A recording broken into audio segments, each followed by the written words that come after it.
This is Scott Lang. We met a few years ago at the airport in Germany. Got really big. Is this an old message? Ant-Man, I know you know that. It's the front door. That's me. Can you buzz me in? Эй, есть дома кто? Это Скотт Лэнг. Помните, пару лет назад в аэропорту в Германии я гигантом был. Это старая запись. Человек-муравей. Вспомнили? Такое не забыть. Он у входа. Надо поговорить. Откройте, может. Hola, ¿hay alguien en casa? Soy Scott Lang. Nos conocimos hace unos años en el aeropuerto, en Alemania. Me hice muy grande. ¿Este mensaje es antiguo? Ant-Man, sé que sé que ya lo saben. Es la puerta de la calle. Soy yo. ¿Me pueden abrir? Salut! Y a quelqu'un? Hey, c'est Scott Lang. On s'est vu il y a quelques années, à l'aéroport, en Allemagne. J'étais super grand. C'est un ancien message? Ant-Man! Je suis sûr qu'on se connaît. C'est la porte principale. C'est moi. Quelqu'un peut m'ouvrir? Salve, c'è qualcuno in casa? Sono Scott Lang. Ci siamo conosciuti qualche anno fa, all'aeroporto, in Germania. Ero parecchio grosso. Un vecchio messaggio. Ant-Man. Ma questo lo sapete.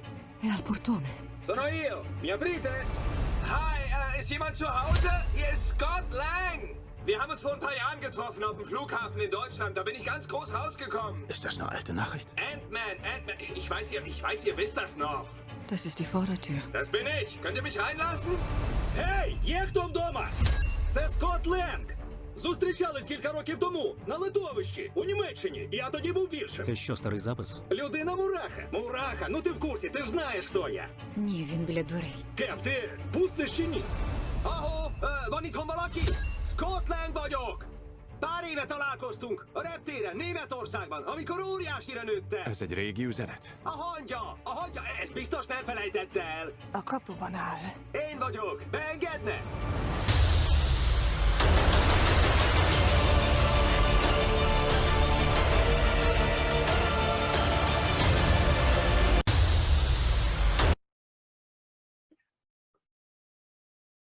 This week we talk about the language of geography, or the geography of language, depending on how you want to look at it.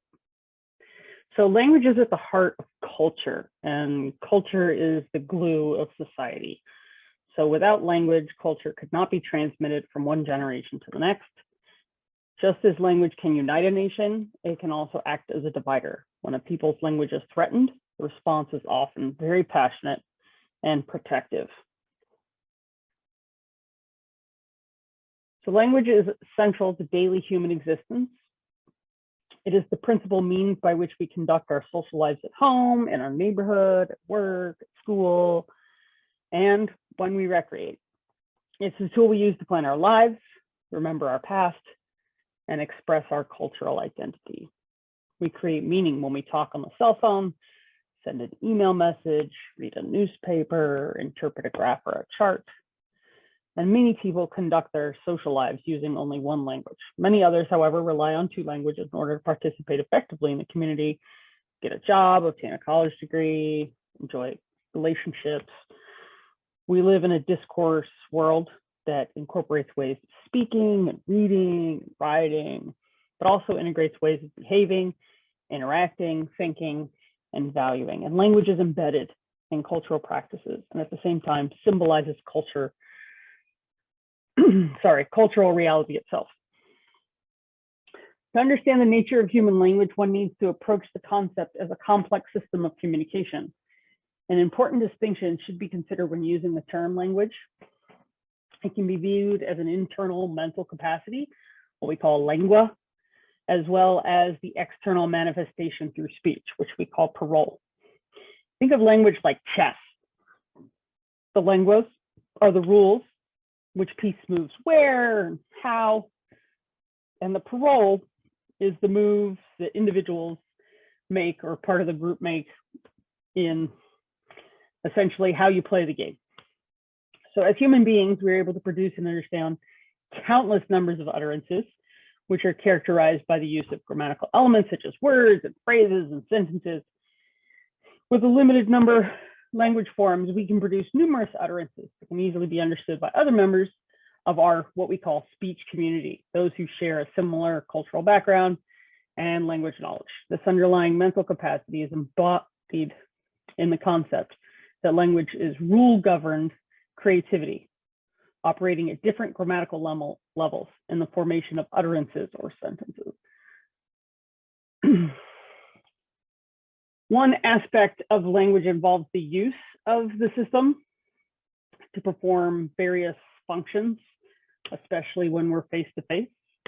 So 4 major types of conversational acts are assertives, directives, commissives, and expressives. So this is looking at language as a means of communicating. Other acts are acted for repetition, like emphasis. So we like repeat words and phrases that are important, or we might expand and add more information, or comment on ongoing talk. You can also do like complementary conversational fillers, like, hey, you know what I'm talking about, right? Or stallers. Oh, I just did one. Or if you like throw somebody off and you like see their facial expression, you're like, what I really mean is, right?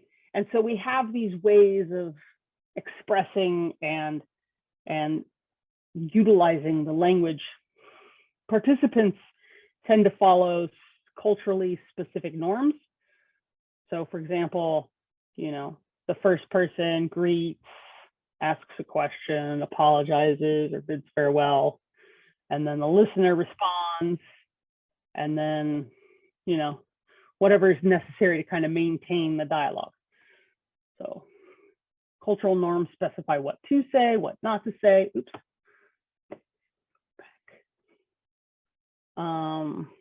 And it a lot of times it depends on, you know, who you're talking to. So are you using really formal language like you would with your boss, or are you using more personal, you know, kind of expressive language with your friends? You know, how you talk to your boss should most of the time not be the same way you talk to, you know, your pal, right? Your homies, your, you know, the people you hang with, right?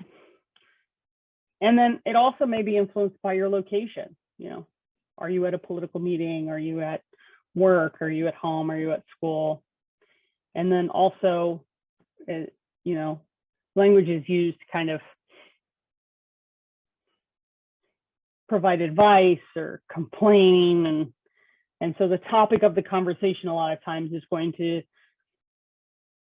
kind of move and direct how the rules of language are utilized, for example, right? Language is also a cultural practice. So speakers view language as a symbol of their social identity. As the saying goes, you are what you speak, or you are what you, like, you are what you eat, you are what you speak. Words that people have like this cultural reality, right? So we serve to express our information, our beliefs, our attitudes. Our stereotype perceptions come into play when we think about, you know, religion or social status. You know, some people, you know, look at how people talk as a way to distinguish different groups of people, right? Cultural stereotypes, again, come into play here.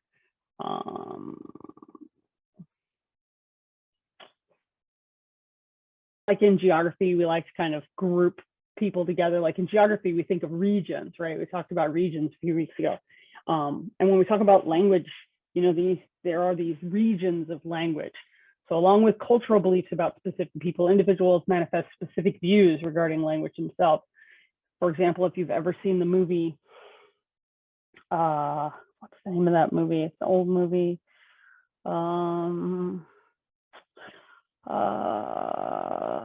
All I can think of right now is the songs. Just You Wait, Henry Higgins, Just You Wait. My Fair Lady, sorry. So in My Fair Lady, it's about this, you know, professor who runs into a flower girl who speaks Pigeon, and we'll talk about what Pigeon is here coming up.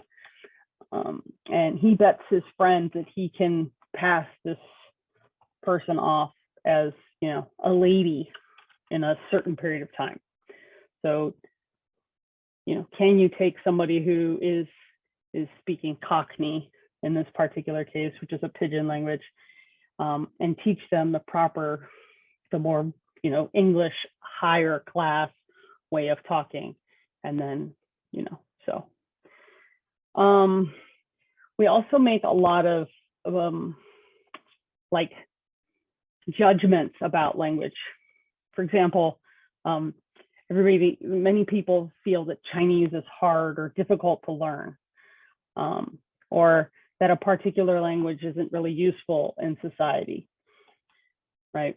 Or it's just too boring, or, people learn certain languages just to, make friends or complete a college requirement or participate in the global marketplace. But it just kind of depends. Like, for example, in the 16th century, King Charles V of England, actually it was of Europe, I guess it wasn't really England, he was like King Charles of Europe. Oops, I keep, sorry, King Charles of Europe, he spoke different languages based on like what he was trying to do. So French was like the language of love, and Italian was the best language to talk to your children in, and German was the most appropriate language to give commands to dogs, and Spanish is the language we use to talk to God himself. And so, he, would tell his royal court that, these are the languages we use because, these are the languages, we use different languages to communicate with different things. So we want to talk to God, we're going to speak Spanish. If we want to talk to our dog, we're going to speak German. And so cultural meanings are assigned to language elements. Expressions such as, you don't say, or y'all. Y'all's one of my favorites. All y'all need to, do your homework kind of thing.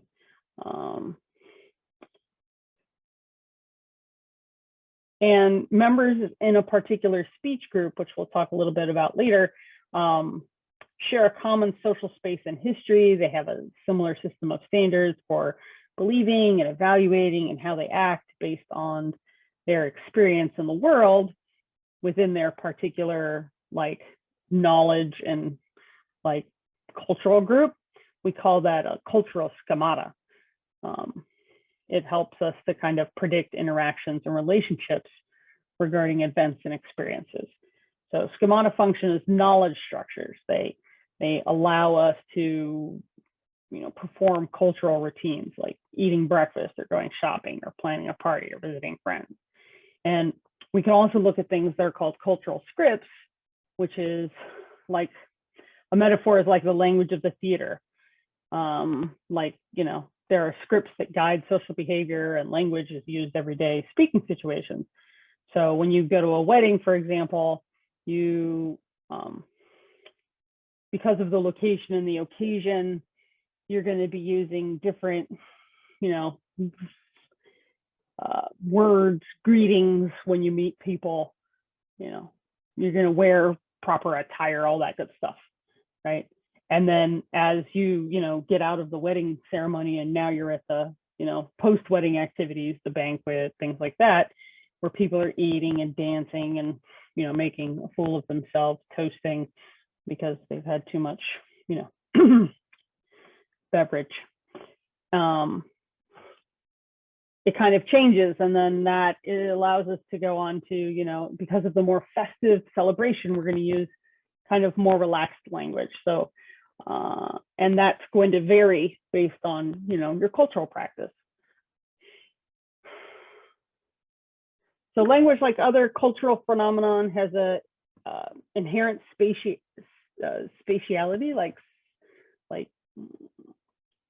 they've diffused over time, and our ancestors moved from place to place and they brought their language with them. And as people have conquered places, they've expanded and converted others into different religions, and languages kind of moved across space, and writing systems were developed by one group of people and then adapted by others. And Indo-European, which is the largest language family, spread across a very large expanse of Europe and Asia throughout a mechanism that is still being debated. We're not quite sure kind of how it got there. We have some some basic ideas. For example, diffusion, obviously relocation diffusion. So because a lot of Europe was colonized, so through colonization and conquest, there's also like hierarchical diffusion, which is the form that best kind of explains the predominant languages that are used. And then, of course, there's the whole idea of contagious diffusion. So, one group comes in and they start speaking a particular language. And if you want to, hang with that particular group, then you're probably going to want to learn that language so that you can communicate with them. And they might be, contagious diffusion also takes place in when you have like books that are only printed in one language. In order to understand that language, you're going to have to learn it, right? So for example, the Talmud, which is the holy book of Judaism, is only written in Hebrew. So if you don't know Hebrew, then you're not going to be able to read it. You're not going to be able to kind of understand all that much. I'm not sure if that's still the case. But back in the day, it was definitely. Like my parents are, only one generation ahead of me, right? Like I'm the next generation. It was my parents and then me. My mom, all of the mass that I was raised Catholic, all of the mass that she went to was all in Latin until she moved to California. So she grew up in Ohio. So she went to Latin mass, which was all in Latin, which I thought was kind of cool. I was like, how come I didn't ever learn Latin? So anyways, this is a language tree. There's no really precise figure as the total number of languages spoken in the world. Estimates are between 5,000 and 7,000, but it really kind of depends on an arbitrary distinction between what is a language and what is a dialect. So dialects are variants of the same language. They reflect differences along regional and ethnic lines. And I've got some videos coming up here that kind of goes over some of the dialects of English. Most native speakers will agree that, for example, like in English, most native speakers will say they're speaking English, even though differences in pronunciation and vocabulary and sentence structure clearly exist. I mean, if you've ever listened to Freddie Highmore outside of a role that he is playing, he has a very thick British accent. Same thing with Benjamin Cumberbatch or whatever, Benedict Cumberbatch. If you've ever heard him in an interview, you're like, what? I didn't know he spoke like the Queen's English. It's all fancy and stuff, right? So English speakers from England and Canada and, down under in Australia, put another shrimp on the Barbie, New Zealand, United States, we're all speaking English, but, how, it's come to pass is really kind of what we're talking about as far as dialects are concerned. So, however, there are other cases where speakers will not agree as to the national identity and the mutual intelligibility of how that language came to pass. So, so this is what we call the Indo-European branch of the language tree, which is the largest set of branches, but it's only this tiny little part of the original mother tongue of language, right? And over time, you have all these other branches, right, which are not Indo-European, that exist, right? So the most common situation is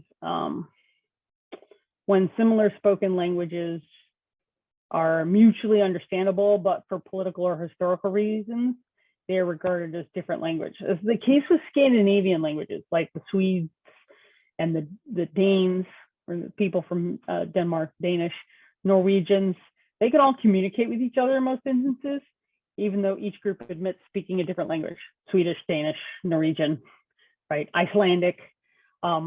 They can all communicate with each other because their languages are very close in, nature. Where there are other cases where political or ethnic or religious factors force a distinction between similar language varieties. For example, Flemish and Dutch, very different, in Serbian and Croatian, very different. Xhosa and Zulu, which is in Africa, very different. Gallego and Portuguese, very different, right? And then there's an opposite situation occurs when spoken language varieties are not mutually understood, but for political or historical motives, they're regarded as the same language, which is the case in Latin Chinese dialects. So languages are classified according to what we call a language family, which is a group of related languages that share a common linguistic feature: pronunciation, vocabulary, grammar, all that good stuff. And they have evolved from what we call a proto-language, which is a common ancestor language. So like I said, the Indo-European. So all of these have the Indo-European kind of structure to them. So when we talk about language structure, we're talking about, subject, verb, object, right? Or verb, subject, object. So we have these, the sentence structure. We have a subject, a verb, and then an object that the verb is acting upon. That makes a sentence, right? And so that is true in English, but that is not true in many other languages, right? And so we have these, distinct differences, right? So this here is showing you the similarity between Uralic and Indo-European languages. In this case, the Indo-European family of languages consists of these language branches, and there are various subgroups, which is a collection. So the Indo-European language, for example, represents nearly half of the world's population. So this is showing you the Indo-European or Northern Germanic, and then this is the Uralic, which is more what we call Finnic, and where it's, spread to over time, right? And then despite these places like Finland and Sweden being close geographically, Finnish is different.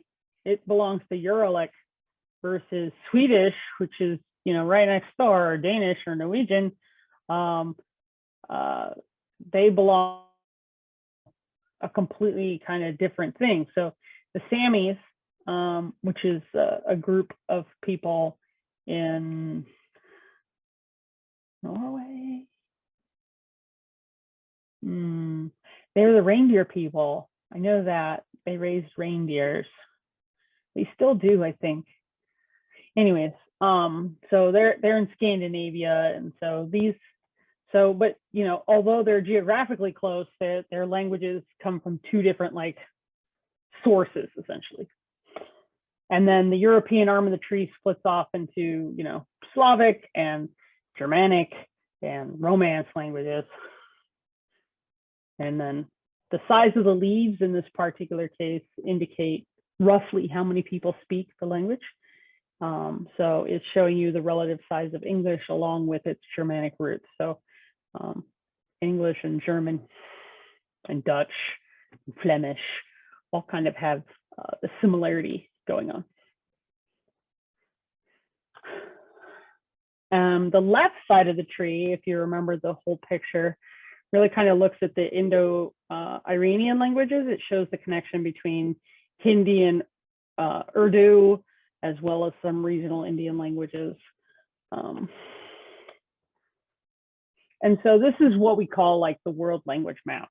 So the number of language families. So this is kind of, instead of looking at individual languages, we're just talking language families around the world. It's still fairly sizable. We call this the language color map, right? So, and a lot of this has to do with settlement history, like who migrated where, definitely colonialism, territorial agreements. Also could have to do with, ways of living. So is it a farming area or a fishing area? Are they hunters or traders? How strong that particular group of individuals are, survival of the fittest kind of thing. And then when different linguistic groups come into contact, a lot of times what we call a pidgin language kind of results. And a pidgin language is a composite language with simplified grammar and limited vocabulary, typically borrowed from the linguistic groups involved in trade and commerce, so that they, can speak kind of the same language, but not necessarily understand everything that's going on. And we'll talk a little bit more about pidgin here coming up. So this is a map. This is a very interesting map, which is kind of crazy to look at. This shows you the world by official languages, how many official languages they have. And it should be noted that the United States does not have an official language. And there are 16 languages, official languages in India, and 11 in South Africa. And it says that there's only one official language in Papua New Guinea, but you'll see I have a great video on what's going on there. So. All right. Many of the world's least spoken languages are found in locations where military conquest was either difficult or kind of like nobody really wanted to go there. So like high mountain regions or islands or places that were just toxic. Tangled jungles, swamps that were really dangerous, anything that kind of act as a barrier to the diffusion of the language. So that's where there aren't a lot of speakers of that particular language, because they never really left and nobody really kind of came in and kind of changed that. So cultural barriers can recreate some barriers to diffusion created by topography and geography. Armenian and Greek are great examples of what we call linguistic isolates, because both languages are far removed from their quote unquote cousins, which are the European language family tree. In places where, again, two or more, you might get what we call a pidgin language. And again, a pidgin language is a simplified version of a language, sometimes with elements of both languages, especially in matters of trade or business. A lot of times students will say, oh, so Spanglish, right? Spanglish is a pidgin language. It's got a little bit of Spanish, got a little bit of English. No, Spanglish isn't really a pidgin language. It's what we call a jargon. It's just kind of like, how you talk to your friends, you just mix up some words here and there. Sometimes over time, a pidgin language can, kind of evolve and become more complex, and it becomes its own language. And that's what we call a Creole language. Most Creole languages remain unofficial, but a few, like Haitian Creole, which is a blend of French and some of the West African languages, have become official languages. And so what that means is there's specific rules about spelling and syntax that's used by the government and schools. There's one other term that's kind of important here. It's vernacular language.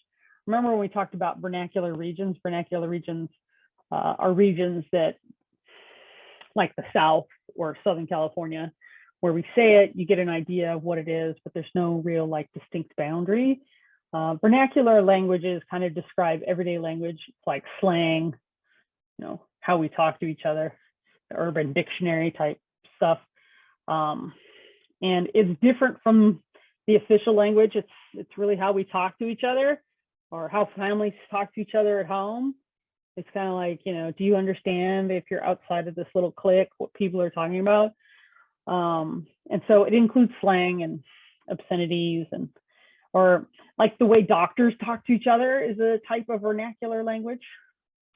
I would argue that, how we text, each other, or text speak, is vernacular. Like we say, hey, LOL and stuff like that. And then a lot of times people will come back and ask about Ebonics. Ebonics is considered a vernacular language, but I would argue it's really a Creole language, but I'm not a linguist. So hopefully you don't come across the question that asks you because, and puts both of those as options, because, I'm not a linguist. Technically, it's a vernacular language. It's how people talk to each other. It's not really an official language. It's, but, I would say it's more Creole than anything else. So these are what we call linguistic refuge areas. I talked a little bit about this. For example, Cajun, it's a form of French, which you find in Louisiana, in the Bayou area, and or Chechen, which you find in Chechnya. Like in the Caucasus Mountains between the Black and the Caspian Sea. So like in this area here, the Caucasus, this mountain group here between the Black Sea and the Caspian Sea. And because they're kind of isolated and protected by inhospitable terrain, there's not a lot of mixing going on. And so these are where we call linguistic refuge areas. Remember I said that, there may be a reason why people aren't going there. Maybe it's a giant swamp or really tall mountains. People still live there, but they haven't necessarily been conquered. And so they have these smaller language groups and families and stuff like that.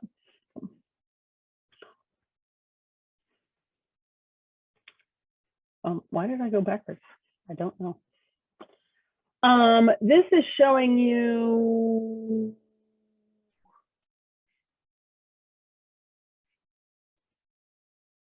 why does it keep going backwards?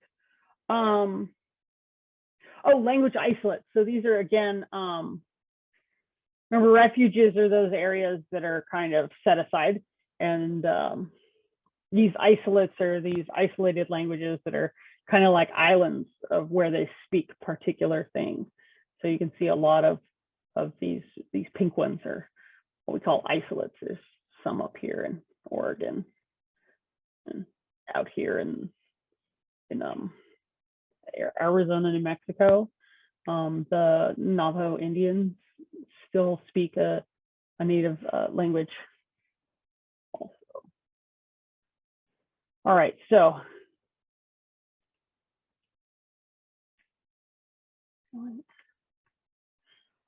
so I already talked about Pigeons and Creoles. So Pigeon language, it has no native speakers.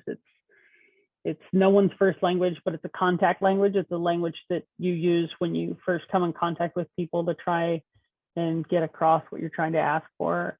Like if you walked up to somebody and you didn't know what language they spoke and they weren't speaking English, for example, you might, try and say something like, phone. Like, let's say you needed to borrow their phone. You're like, do you have a phone, like a telephone?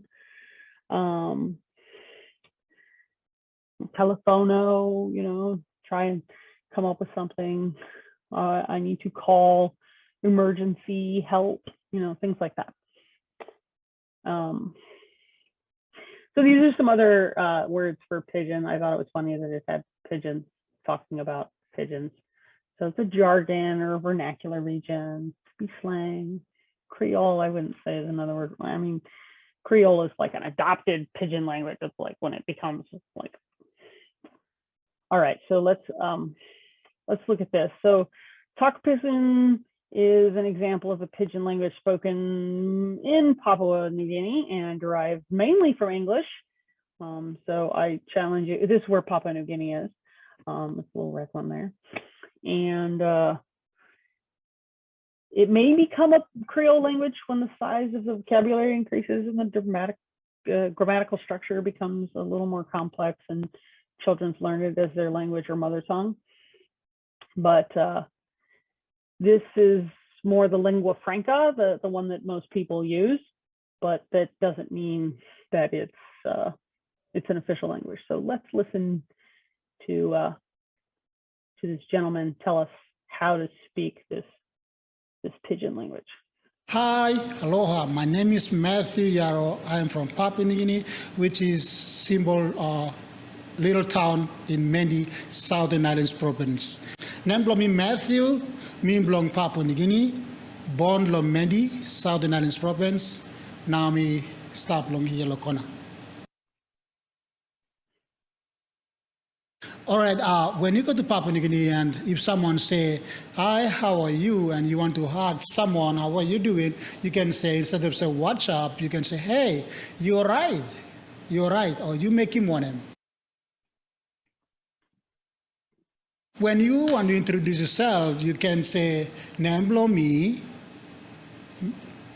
Margaret, or Susan, or John, or Mark. Like, my name is Matthew. So we can talk, Namblo me, Matthew. Yeah, you can say, how old are you? You can say, Christmas belong me, or you can ask someone, how old are you? Hey, one name Christmas belong you.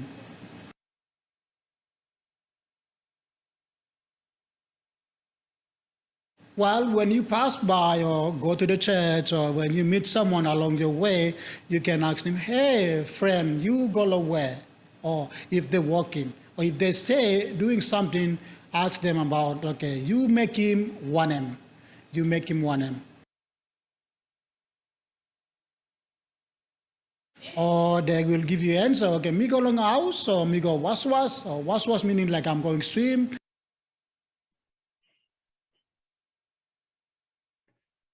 So me go waswas, or me go kaikai, or me go looking friends or family, or sometimes they will say, if they don't do anything, they will say, me no make him 1 plus something. Me no make him 1 plus something. It's like, I'm not doing anything. I'm just hanging out or chilling out, you know. So Mr. Tasol, they will say, okay, I'm not doing anything. I'm just hanging out. So okay, Mr. Tasol.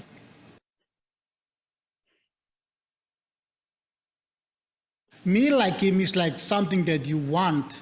Okay, me like him kai kai. Or you say, okay, I want kai, or I want the food. So you can say, me like him kai kai. Or me like him wara. Wara is like water, a water that you want to drink. So you can say wara. They call some of them, they will say wara, but some of them say water. But you can say, me like him wara, or me like him kai kai. Or me like him is like something that you want, but something that you want to go, okay, me like go. Or me like stuff. Thank you, Tomas. Papa God best want him you blah. Like him you blah plenty, like so much love on you. God bless you all. Blessings. Bye. Hi. Aloha. So I've put a link here if you want to learn more about Papua New Guinea, but Papua New Guinea is a land of 860 languages. So if you can just imagine. Welcome to Papua New Guinea!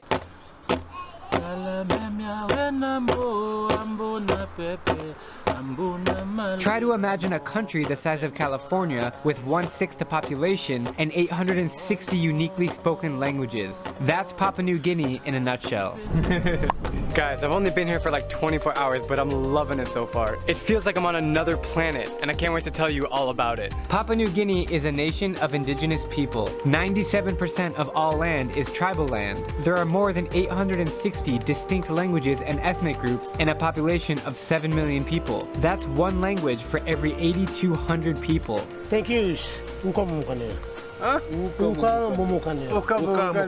That's so difficult. It's not even your tribe, but you can speak it. Well, people are one skin color. Most people speak at least 4 or 5 different languages. Or even crazier, 12% of all the world's languages are in this tiny country. Hello, Nabi Lemson Paronim Kanda. Na Gaksimbuta Muka.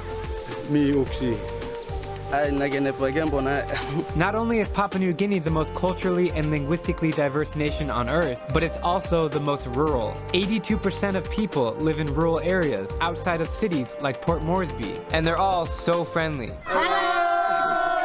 The country's terrain is mostly mountainous, with rolling foothills and lovely coastal lowlands. The water is as beautiful as in Fiji, but unlike Fiji, Papua New Guinea is not built for tourism, as few outsiders venture down here. It's like an unexplored wonderland of greenery. Most roads are not paved.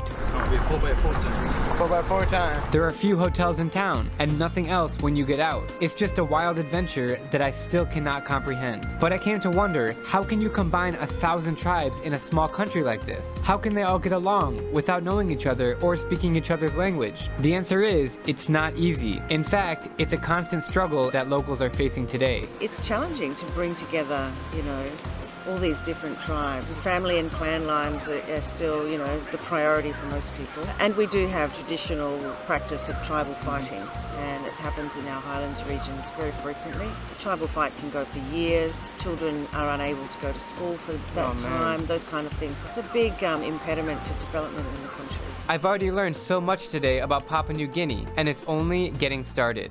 I'm Drubinski, and if you like my travel videos, please click subscribe and join me as I plan to visit every country in the world.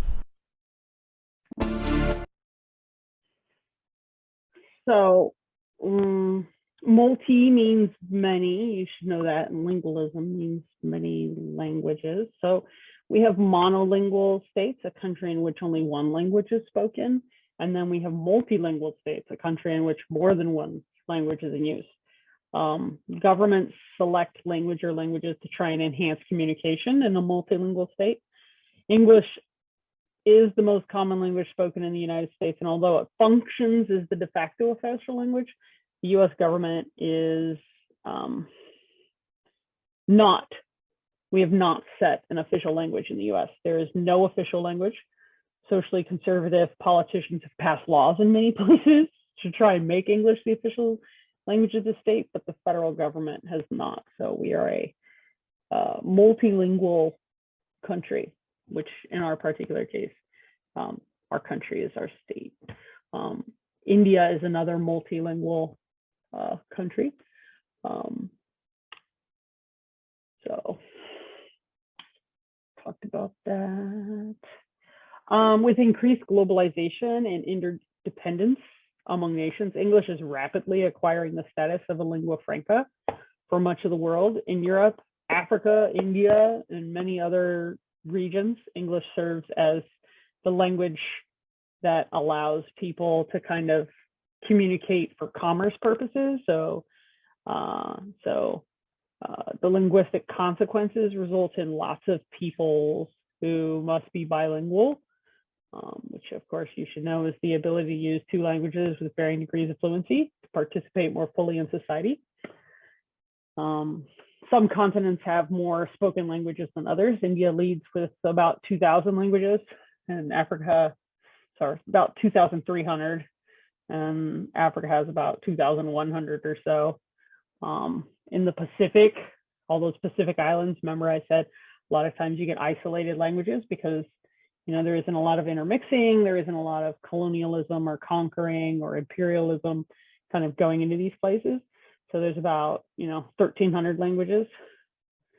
In North and South America, there are about 1,000 languages that have been identified. And Europe, even with its many nation states, which means the boundaries are the same as the cultural identity of the area, is at the bottom of the list. They only have about 300 languages that are spoken in Europe, even though they have all these different countries that make up Europe. So the 10 major languages of the world with the number of native speakers, Chinese is got more than, about, 1.19 billion people or so speak Mandarin Chinese, followed by Spanish, which is about 300 million people. And so a lot of these times, the Spanish isn't just spoken in the southwestern United States, it's spoken in Spain and other parts of Latin America. English, for example, any of the former British colonies of Asia and Africa speak English, along with us and Canada and British Isles, of course, Australia, lots of countries in the Caribbean. Or like Portuguese isn't just spoken in Portugal. Brazil speaks Portuguese. because they were colonized by Portugal. So things like that. So of the top 20 languages in the world, all of these languages have their origin in South or East Asia or in Europe. And there isn't one from the Americas or Oceania or Africa. There's there's no origin point for language in any of those areas. All languages originated out of South or East Asia or in Europe. And the absence of a major world language in these regions, like the Americas or Africa, seems to be precisely where most of the linguistic diversity is concentrated. So because there isn't this like origin of language in this area, we get a lot of diversity of language because, you know, everybody wasn't speaking the same stuff, so they all just kind of created their own over time. English, French, and Spanish are probably the most widespread languages due to imperialism. And about 2/3, so about 66% of the world's population speak 12 of the major languages around the globe. And about 3% of the population accounts for 96% of all language spoken today. And sadly, nearly half of the languages spoken will disappear by the end of the century, what we call language death.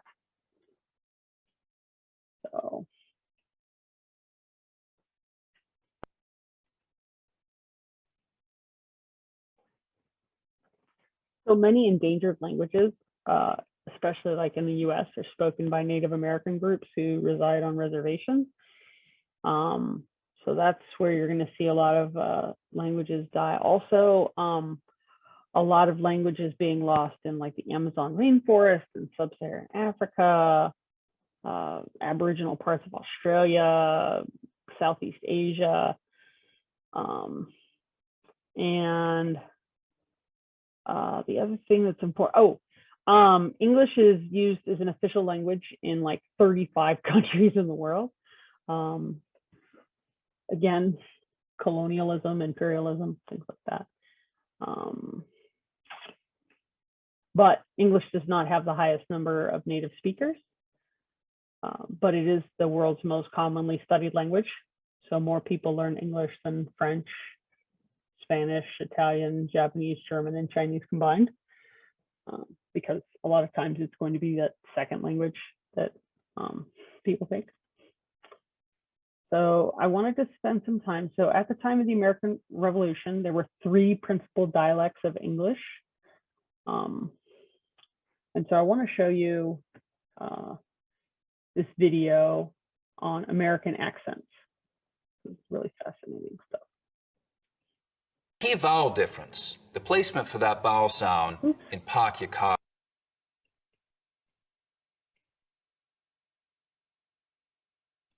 New York City, Trenton, North Carolina, Edgecote Island, Mississippi, and northern Florida. That's where you get the sort of Blanche Dubois, Scarlett O'Hara kind of classical Southern accent.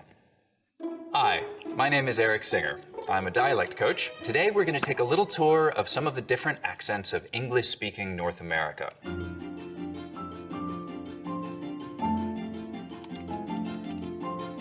Now, a couple of quick disclaimers. These are by no means all the accents in North America or even all the English-speaking ones.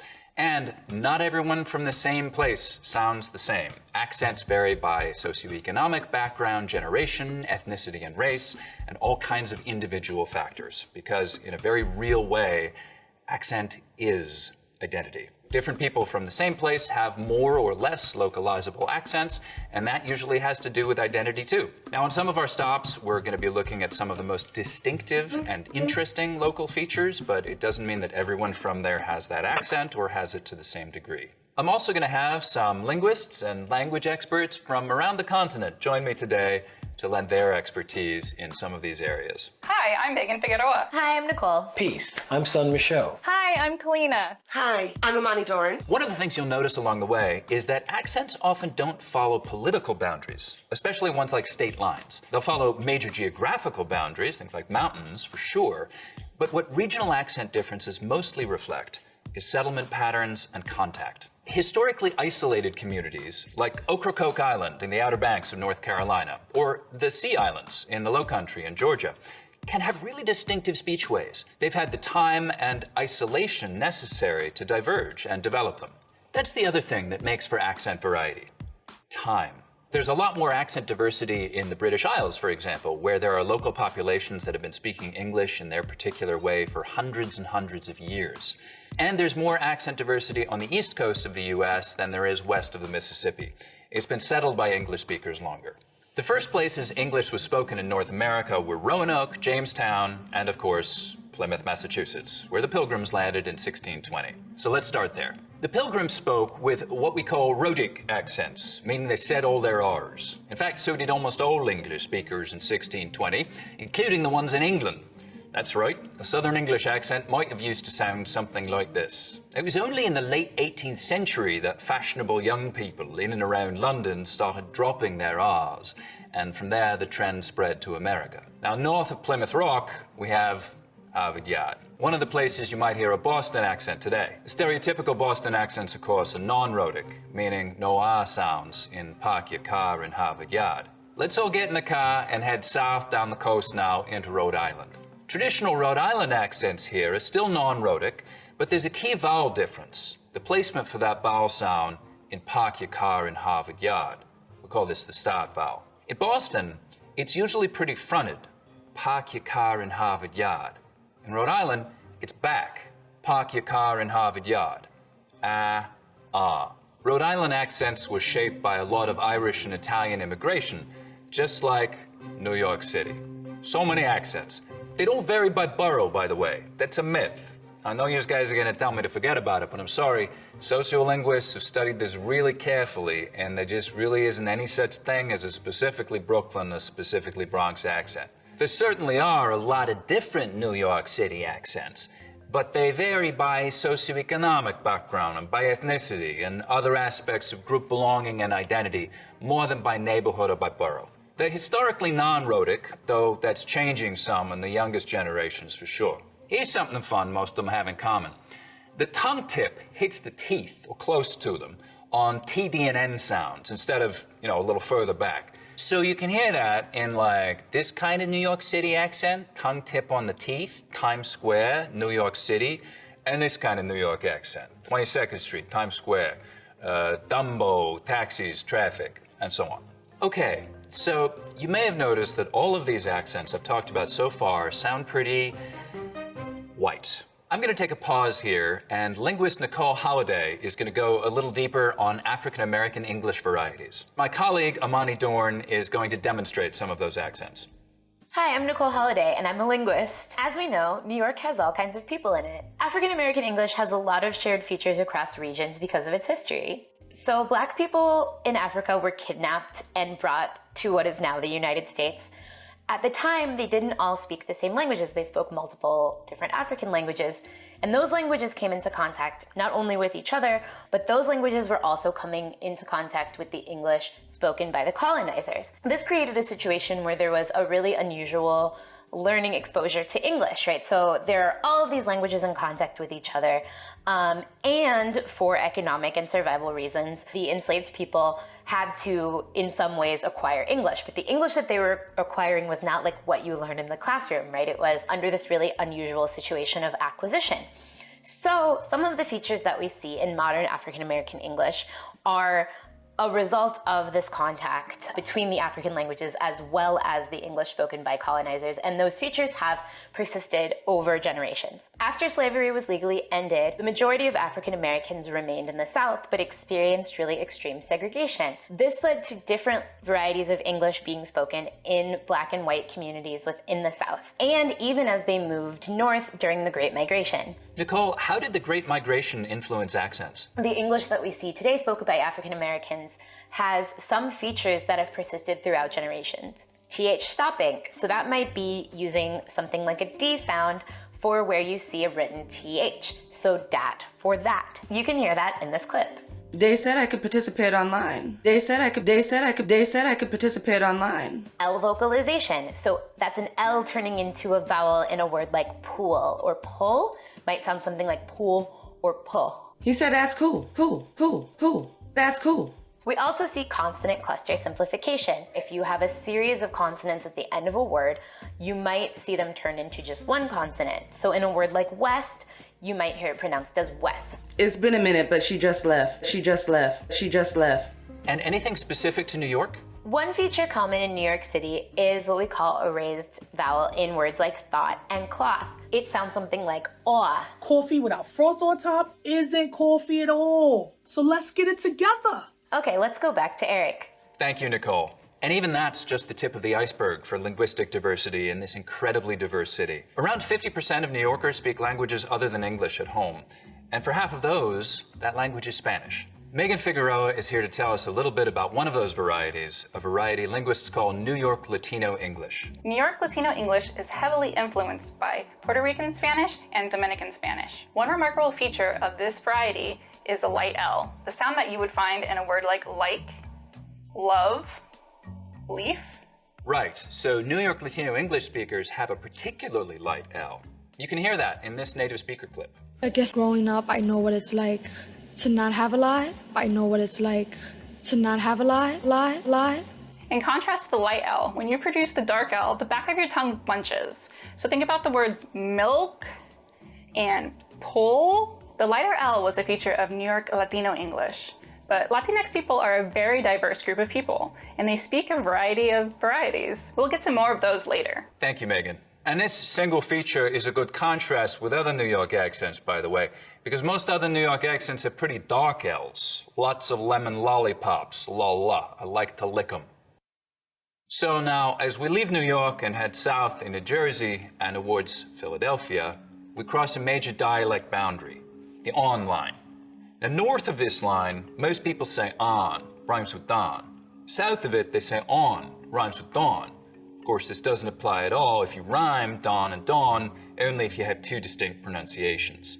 That's called the cot-caught merger, but we'll talk more about that later. There are a few major dialect areas in the US, and one of the biggest dividing lines is between northern dialects and midland dialects. The on line basically runs right along this boundary.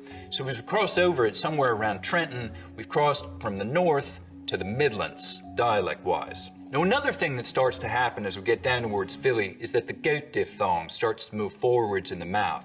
So we get go, hoagies. You want to go get some hoagies? Goat gets maybe even a little further forward as we get down to Baltimore, especially, Danny Ocean. You want to go Danny Ocean on Wednesday?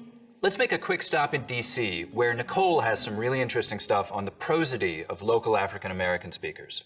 In my research, I study prosody, which has to do with the tone and intonation of the phrase itself. In a study, I found that African American speakers may be more likely to ask a yes-no question with a level tone or a falling tone. For white speakers, we expect a rising tone in questions like these. So something like, did you do the dishes?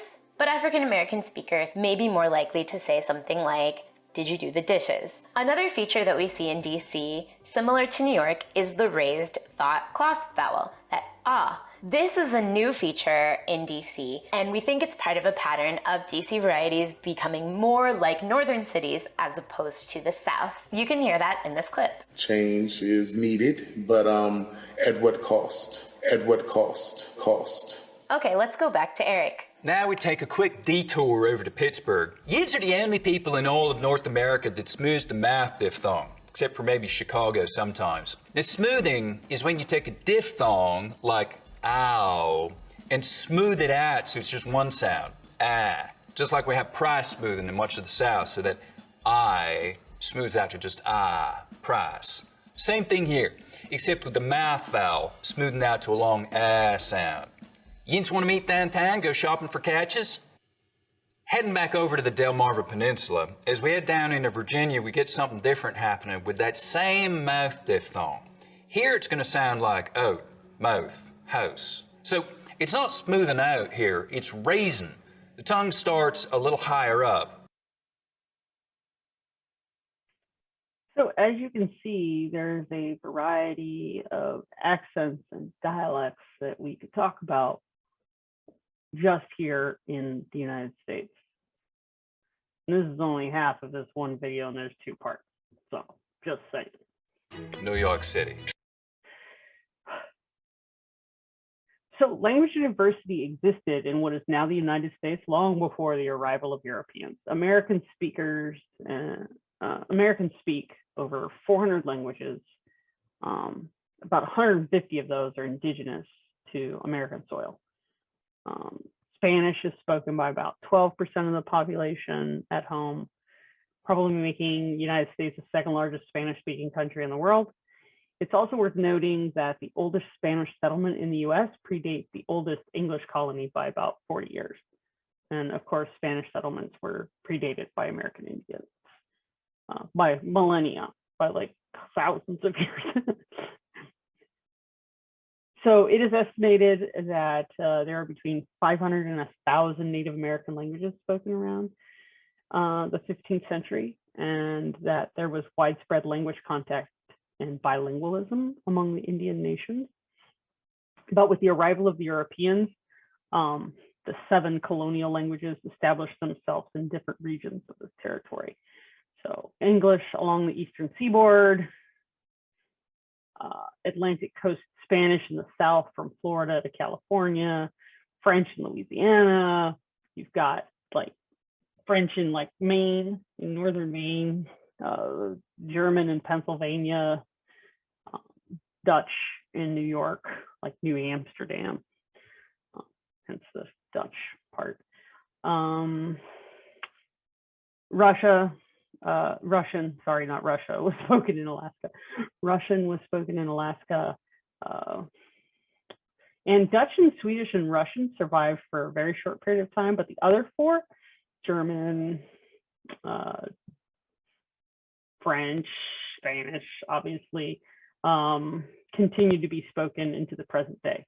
And in the 1920s, so moving from, the 1600s to the 1920s, there were 6 major minority languages spoken, what we call the Big 6.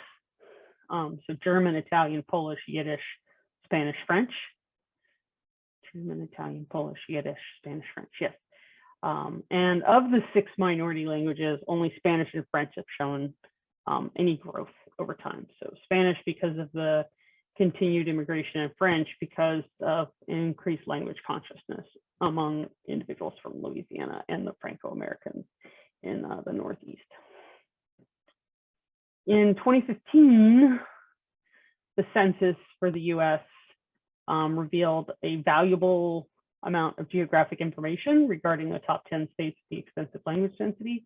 For example, 45% of the inhabitants in California speak a different language than English at home, and the majority in the US besides English are Spanish. So this is taking out English and Spanish.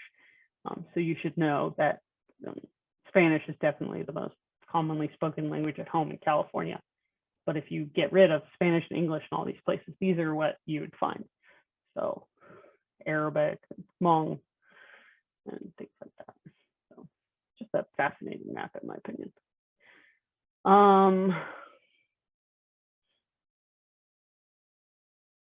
So this again shows, in California, 42.6% of people speak a language other than English at home, and about 39% in Texas. There's only 5% in New Hampshire. 5.1. Oh, 4.3 in Alabama. So interesting. All right, so toponyms is the study of place names. So names that people give the physical environment provide a unique source of information about cultural character and various social groups. So place names often reveal the history or the beliefs or the values of the society. And the names that people assign to specific geographic sites often give us an opportunity to kind of recognize the settlement history or an important feature of the landscape or a famous person, and allude to distant places and times. Place names can change like overnight depending on different political factors and social consideration. For example, the change of Burma to Myanmar, or the country of Zaire is now called Congo, are two recent examples of changes in political developments. But in addition to like renaming countries, you know, in the South, there's an ongoing effort to kind of get rid of Civil War hero names. And so toponyms really provide us a valuable insight about, you know, who settled an area, you know, what was popular in the area, what language did they speak. Many of the place names found in the US can be classified in terms of like natural landscapes, like, you know, the Hollywood Hills is a hilly area, or Monument Valley is a valley, or Death Valley is a valley, or, you know, the Rio Grande, you know, the big river, things like that.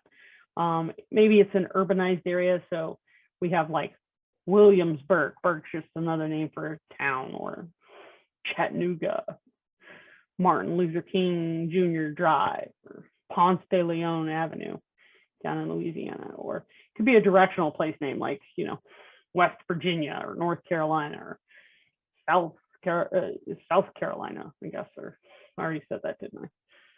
Like Southern California, North and South Dakota, or maybe it's a religiously significant name, Santa Barbara or Los Angeles or St. Louis or Sacramento, Jericho up in Iowa. Maybe it's named after an explorer or colonizer, Columbus, Balboa. California is famous for naming places after explorers, colonizers, important people in the town. Also maybe famous people, Mount McKinley, which isn't called that anymore, Pensacola, Florida, the whole entire state of Mississippi. You know, it just kind of depends. Or it could be a culturally based name, immigrants, homelands, famous locations, New Mexico, New Amsterdam, New York, right? New Orleans, Oxford, you know, Birmingham, Toledo. Could be named after a, you know, a wealthy individual or a corporate sponsor, you know, the Dolby Theater, the Verizon Center, Wrigley Stadium, things like that. So there's a classification scheme proposed by a guy named George Stewart. This is not George Stewart. That gives me a mnemonic device to help you figure out like how we name places. So I call it flaccid possession manufacturer's mistakes. And this is the guy from Limp Bizkit. I just thought that was funny. Anyway, so F stands for folk, L is location, shift, associative, like Mill Valley, commemorative, San Diego, commendatory, like something that kind of makes you understand, like Greenland, right, which isn't green, or Paradise Valley is a good commendatory name. Incidents like Battle Creek, Michigan, or descriptive like the Rocky Mountains, or possession, Johnson City, or manufactured, truth or consequences, New Mexico, or mistakes like Lasker, Lasker, North Carolina. You can look that one up as to why it's a mistake. Oops. This shows you US cities with a Martin Luther King Street. So you can see a lot of them are in the South, which makes sense.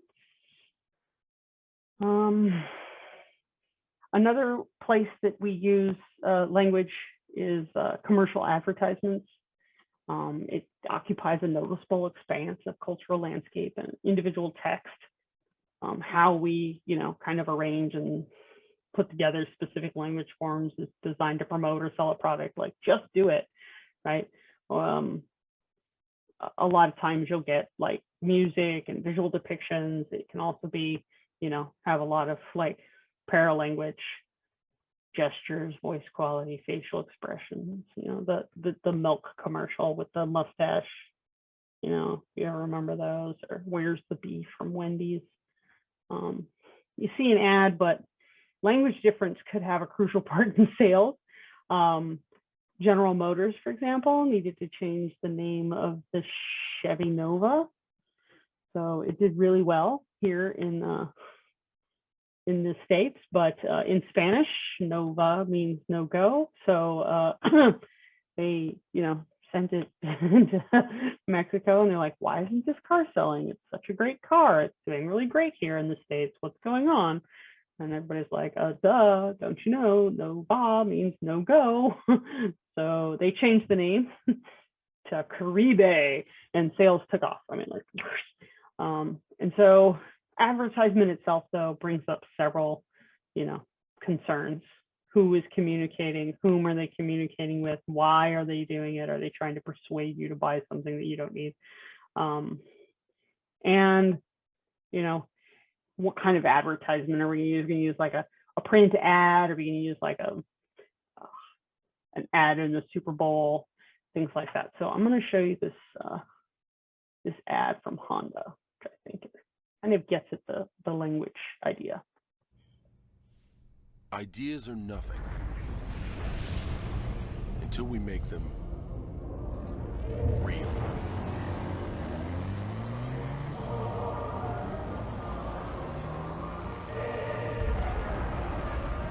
The big ideas. And the challenging ones. Even the really good ones.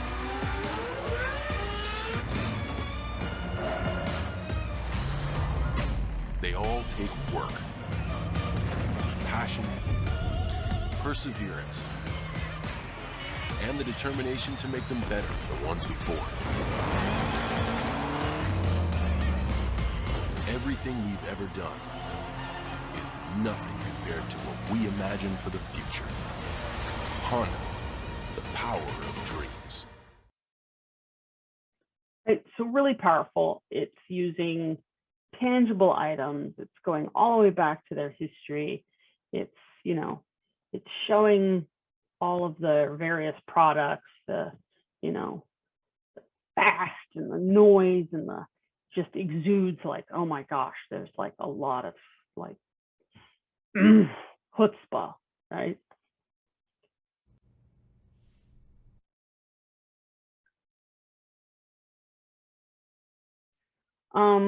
Visual content and design of an advertisement aim to draw attention to a specific product might focus on consumer needs such as food, clothing, furniture, restaurant, maintenance, fitness, recreation.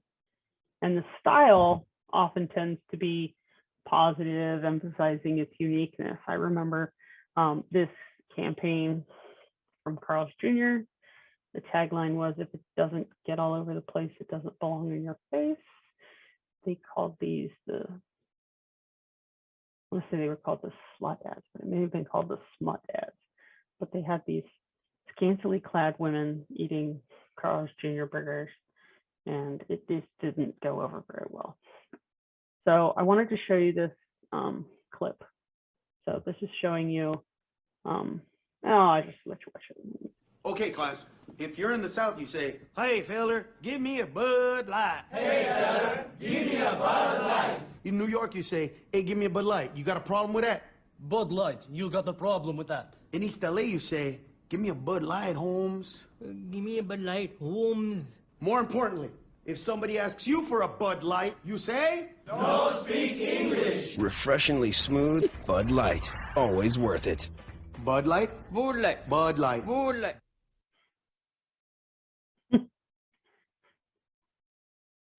That was a Super Bowl commercial from years ago. So you saw in the Dialects video, he talked about the ah line. That's what we call an isogloss. It's a line drawn on a map which separates areas with different linguistic features or pronunciation or grammar or vocabulary. Like I say all y'all, but it's really from the South that comes from. And I just kind of picked it up. I also say laboratory or, you know, directions, which isn't really the one I was thinking of, but I say a lot of funny things. Oh, process. I say process, which is a Canadian way of saying process, right? But I like to use the word process because it sounds cooler. So where that line is, where if you're above this line, you're going to say, you know, you're going to pronounce it one way, and if you're in a different area, and so they talk about the ahs with that.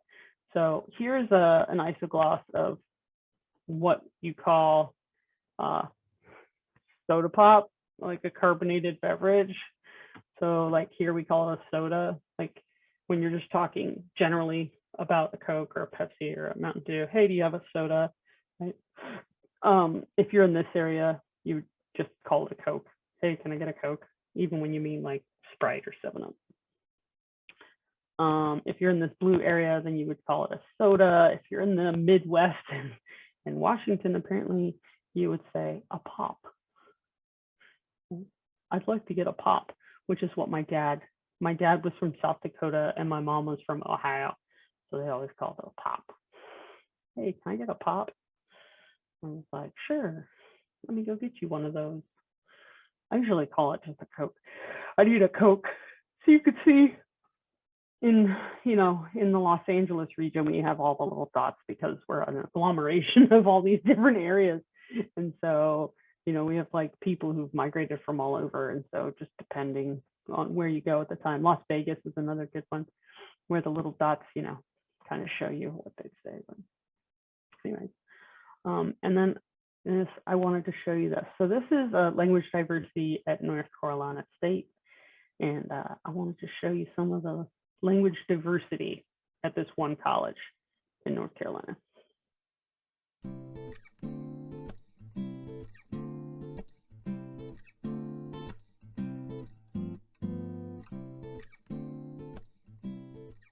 So the dialect of Warrington, it's a little different from here, huh? Right. So just like my friends, they don't know what a pack of nabs is. They call it a pack of peanut butter crackers. We call it a pack of nabs. Well, most of my life, I ended up coming back and forth to Raleigh. So I'm pretty adjusted to the accent. But a lot of people tell me I have a country accent. Do you think you do? Yes, but it's not indicative of Franklinton. I just have a different. My mama doesn't sound anything like me. It's just the way I talk, I guess. When I got here, or when I go somewhere else, people can tell that I'm from an urban area because I talk different, I guess, differently. It definitely is a different dialect because I guess there's a certain slang to our words that how we talk in Durham, so. Where is Chapel Hill? On here? Oh, we took Chapel Hill off. I was actually born in Charleston, South Carolina, and then I went to England when I was 5. So how do people react to your speech? They don't understand why I don't sound like I'm from here, even though I'm technically from here and that kind of stuff. There's quite a good mix of different dialects, you know. But nobody who speaks the Ocracoke I don't believe I've run into anyone with some brogue yet. Hey, have a good evening. When I came down here, I thought most people with Southern accents, there was only one sort of common Southern accent, if you can say that. And now that I've been here, I realize, no, there's very different kinds of dialects that people speak with different twangs, some of them more pronounced than others. Kentucky is technically the South, and I have what some people would say is a Southern accent. I sometimes say that the mountains are on my tongue, and I think that if you embrace dialects, you're embracing people in different cultures. I feel very strongly that language is a critical part of how we acquire and learn culture. And so to the extent that North Carolina State is an institution that serves all of North Carolina, and in that very broad sense, the language and the dialects and what you hear on campus is part of the vibrant sort of environment that makes this truly a university. I think that supporting language diversity is one of the strong points about NC State. They always say, I love your accent, and then we'll go from there. So where's this accent from and things like that. Then I'll talk about Cameroon. I have all 10 colleges represented in my world population and through prospect scores in many, many countries. So we use the linguistic diversity in my classroom to build trust and confidence and respect, and it makes all the difference in the world by the end of the semester. 我来自北京，我在北卡罗来纳州立大学学习社会语言学。Mi nombre es Daniel Marcelo Farfán Extremadoiro. Soy de La Paz, Bolivia. It's fast, especially my advisor. I had problems getting almost half of what he was saying, but right now I'm good at it, and you can hear I'm also getting some of the accent. Your dialect sort of depends on where you grew up at, and that kind of defines you as a person. But I don't necessarily think it'll define your goals or how you act or what you do. Oh, Guilford, oh, Greensboro right here. There are students here that, you know, sound like a stereotypical Southern person, but they still attend the top university, and I mean, I guess that helps it out. Yeah, they're still excelling, so Yeah. definitely, it just, I guess it breaks the stereotype or says that, like, you know, even if we are country or we're a farming school, like, we're the top. We are intelligent, so we're proud of that. Born and raised in Hickory, North Carolina. Growing up, we were like the only Chinese family around. I teach English 101 here, so I get to teach students, like incoming first years, about language diversity and about dialects, and have them re-examine their own language prejudices. You know, language is a part of their natural life, so it's something that they can readily talk about and, you know, and embrace. Issues of language diversity are really complex. You know, they're interwoven with other issues of race and sex and gender, and you know, they make up one part of our identity. And it's really difficult to try to tease one out from the other. And so since we have a general awareness that it's not right to discriminate against people based on sex, on you know, race, sexual orientation, these types of things, we're just trying to raise awareness that part of all these other identities is really tied up in the language that people use. And when we do discriminate against people based on their language, we're also discriminating in them based on their sex, their gender, their ethnicity, etc. We're proud that we have students from all 100 counties in the state, and we're equally proud that we have students from 53 different states and territories in America, and we have students from 119 different countries. So literally, you can walk across this campus and experience a myriad of dialects. Where else would you find this many people from so many different places in one little spot? Where finding the natives is hard. Yes, it's very hard to find the natives.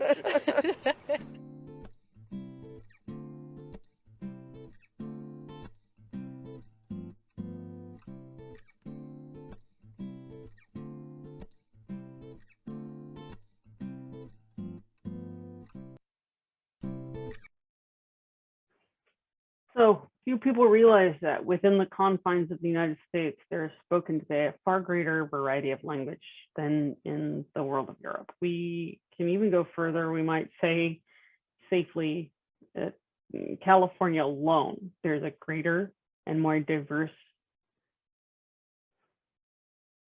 number of linguistic extremes that can be illustrated in all of the depth and breadth of Europe.